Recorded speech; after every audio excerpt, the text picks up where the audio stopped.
Hey everyone, how's it going? I hope you're all doing great and following the 3H's of the channel. In this video, I have 5 encounters for you that kind of vary. There's high strangeness in Australia. There's even more strangeness deep in the Alabama woods. And then we meet some shadow beings and somebody who woke up mid-abduction. If this sounds like something you're interested in, pull up a stump and let's get into it. Thank you for watching. So I don't have a whole lot to contribute in the way of scary stories, but this is one that I do have that I always thought was very weird. I grew up on a farm in the northern rivers of New South Wales, remote, an hour-and-a-half drive to the nearest thing you could call a town. We mostly had cattle and sheep. We had Aboriginal workers that would come through once a year to help with the musters, as we had a large amount of bushland. Rogue bulls are a bastard to handle with just 4 blokes. It was the same workers every year on walkabout. Good blokes. They worked like absolute dogs. They actually argued down their payment one time with my grandfather because they just wanted to be able to freely pass through the land, hunt, and sleep on the property as they traveled inland.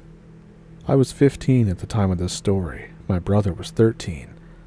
I don't know how much experience you have with cattle, but especially bulls, but they're built like brick shithouses, and they're scared of nothing. We found a rogue bull in the bush with its head completely turned around, facing the wrong way. It wasn't a fall. The land that we had was flat as a tack. It wasn't caught up in a tree, although there were plenty of them. It was just a huge oddity to us. But as soon as the Aboriginals saw it, they flipped out. They refused to ever come back here. We tried to get them to calm down, to tell us what was going on, but they would have none of it. They left the next day. They even left their horses with us. They left on foot, like they couldn't get off the land fast enough. We had new Aboriginal workers the next year, and not much has happened really, but I still have no idea what could have done that.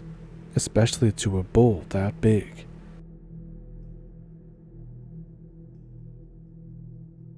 So back in 2014, one night when I was letting my 2 battle buddies go out to pee, a Yorkshire Terrier named Spike and a Shih Tzu named Gino. It was snowing that night too, because I live in Canada. So anyways, when I was letting them outside to pee, they run outside and Gino is freaking out because it's his first snow. Spike is just trying to move around because he's old. After giving them some time to do their business, I go outside in slippers to whistle and bring Gino back in.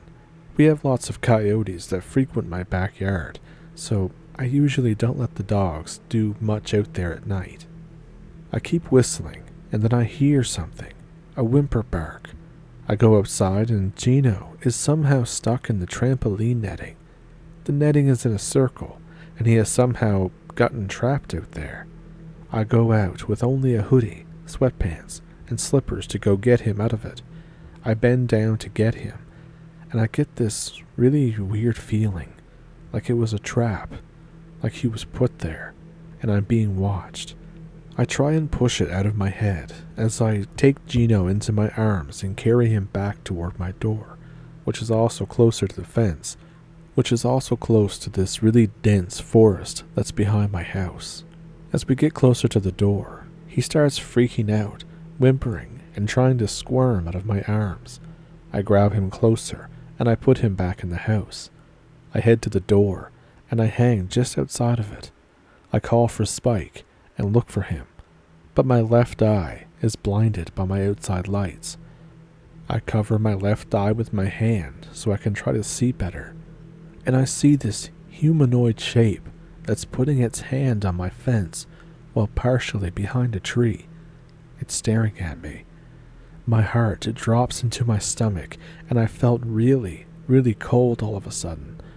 I whistled again for Spike, and he ran right past my foot, full speed, into the house. The forest behind my fence is very weird. It doesn't have any path in it, and I don't plan to make any path into it. I have somewhat close neighbors, and we all kind of share this forest, but nobody ever goes in there. They all say there's something wrong with it. But yeah, that's my story, and it's really weird. It really had me sleeping with my deer rifle for days after that.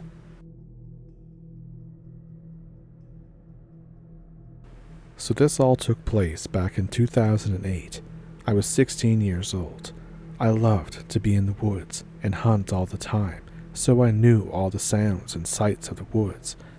I guess I was wrong this time and many more times later. So my dad owns a hunting club and is in the middle of nowhere. It's about 50 miles from the nearest Walmart, so you get the idea. The deepest parts of the land extend 100 miles from the nearest paved road, so it's deep as shit. Well, anyway, I was deer hunting by walking in the woods and tracking them down. So at this point in particular, I'm about 75 miles from the nearest Walmart, so I'm deep as shit, and only a few people hunted that area. But the deer in this area are huge. Alabama deer are an average of 150 pounds, but these ones were about 200 to 300, sometimes more. I was on a heavily used game trail that was about 10 feet wide, so I'm following this fresh deer track, but then I saw something that stopped me. There were other boot tracks, and I know that I'm the only one out in the area because we have a sign-out system, maybe poachers, and maybe I get to do a Mozambique drill on them. Well, I followed the tracks until I see some smoke from a campfire. I get close, and it isn't a campfire. It's a huge bonfire. I was getting really jumpy then. I don't see anyone around, and there's no gear or anything around. I finally get close enough to see the bonfire up close. There's deer, rabbits, and coyotes roasting whole. I was gonna just turn around and nope out of there, but then I heard someone approach, so I hid in some bushes and I saw him or it.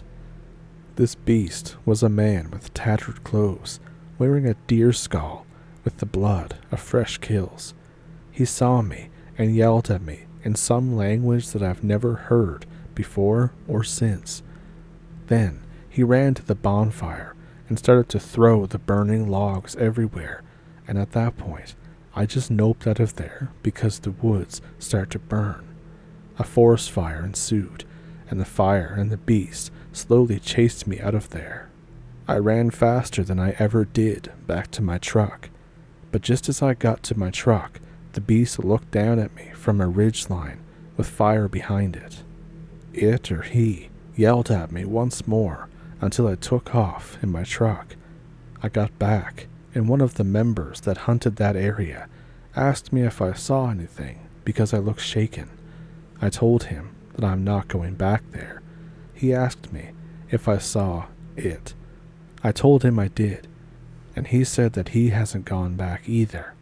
Eventually, I did go back out of sheer curiosity, and this is the most mysterious part. The woods had completely regrew with no signs of fire, but every so often I would see smoke and light of a fire when I'm leaving at night. It's so bizarre.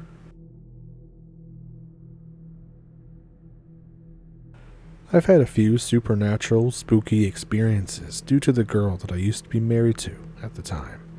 I used to be married to this gorgeous castiza Mexican woman, the type that's really attractive but has a lot of daddy issues, if you know what I'm saying. So I didn't know it at the time, but she was also a pathological liar. But that's kind of besides the point. So the actual story happened in the summer of 2021. I got a really bad fever. I was living in a one-bedroom apartment with my now ex-wife. I've been sleeping off the illness for going on 12 hours. I was having crazy fever dreams. My wife decides for some reason it's a good time to try and do supernatural stuff. I had a fever of 103. I was sweating through my bed sheets. Suddenly, I hear banging on the apartment walls. I thought it was fever dream BS. My wife comes flying into the bedroom and hides under the sheets with me. That's weird. The pounding intensifies. I ask my wife what the hell is going on. Keep in mind, I'm delirious, sick, and now I'm pissed off because she woke me up. She just turns to me and says, I really screwed up. The pounding gets louder. I'm starting to come to my senses. I realize that my 1911 is in the living room. I don't really know what's going on, but I don't want to deal with it without firepower. I get up and stumble to the living room. She says, don't go in there. I think, alright, now I'm really freaking out. The whole apartment has pounding from every direction. The best way I can describe it is like someone is beating on the walls, but all of them, all at the same time. It might have been a migraine, but I could feel the pounding in my chest, in my head, like bass at a concert. I storm out into the living room, and I see something dark in the corner of the room. I make a beeline for my gun. Now I'm adequately armed. I survey the living room. There's a pentagram in the middle of the floor with candles around it. I thought, what the hell did she do? My brain registers the dark thing in the corner. It's a 7-foot-tall void. It looks like No-Face from Spirited Away, but without the mask. I make eye contact. It has no eyes, but I can tell that it's looking at me, sizing me up. The pounding has stopped at this point. I decide that I'm delirious, and that this is more fever dream BS, and I decide to go back to bed with my 1911. I walk past this thing, glaring at it. It feels indifference toward me. It almost feels like it's bored with me. I just go back to bed. And that's the end of the encounter. A day later, the fever broke, and I grilled my girl on what the hell happened. She told me that she was bored and wanted to summon something. She really screwed up the ritual, and that something got loose. For the next couple of years, I would have nightmares about this something. Invoking the name of Jesus really pissed it off and made it go away, and it hasn't popped up in a long while. I divorced the girl for being a pathological liar, among other things. If anyone has any idea what the hell that was, I'm all ears. Better yet, what was she doing? I've dabbled into the paranormal before this happened, and this event actually turned me 180 degrees back towards the Lord. Invoking his name seems to be the only thing that works for warding off negative entities. Thinking back, I'm not actually sure if it was a pentagram on the floor, but there was something there, some kind of symbol that she was using. Again, I was delirious.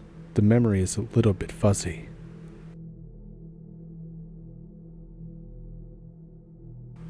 All that I remember was waking up, quote, Mid Abduction.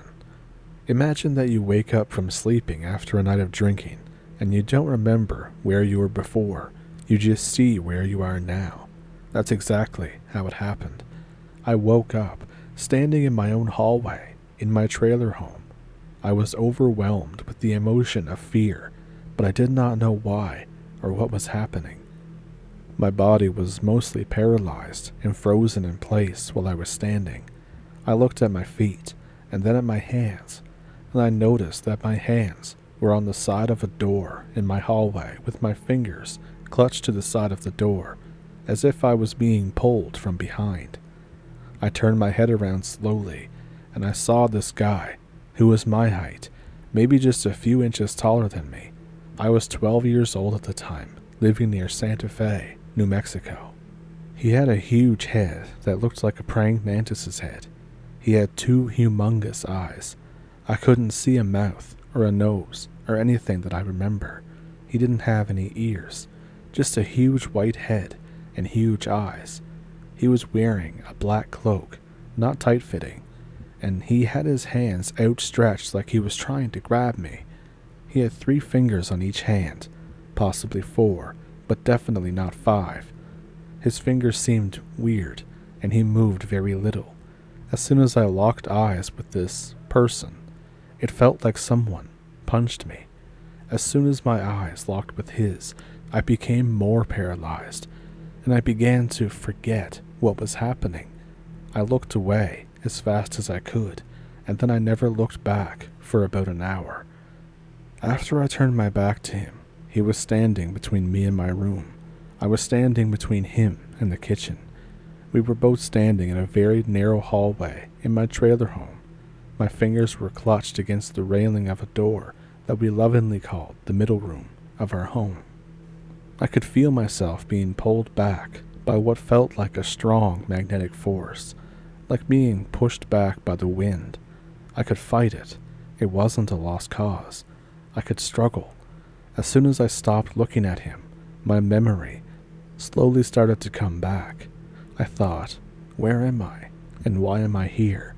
I was full of fear, and I looked down at my feet. I could tell that I was trying to run away from this guy. And then I began hearing thoughts in my head, saying, come this way. I considered going to the guy. I didn't know if I was running away from him, or if I was running to him. That's how quick and intense I forgot everything in that second. I looked at my legs, though, and I could tell that I was trying to run away. I could feel my body filled with overwhelming fear, and then it slowly occurred to me that if I'm afraid and running away, this must be bad. This must be a bad person. And then I had this overwhelming, gut-wrenching feeling that this was not the first time I saw this guy. I had a feeling that I had seen this guy several times before in trips that he made me forget. It was weird. A catch-22 philosophical experiment. I felt like I had agreed to this experiment. It was weird.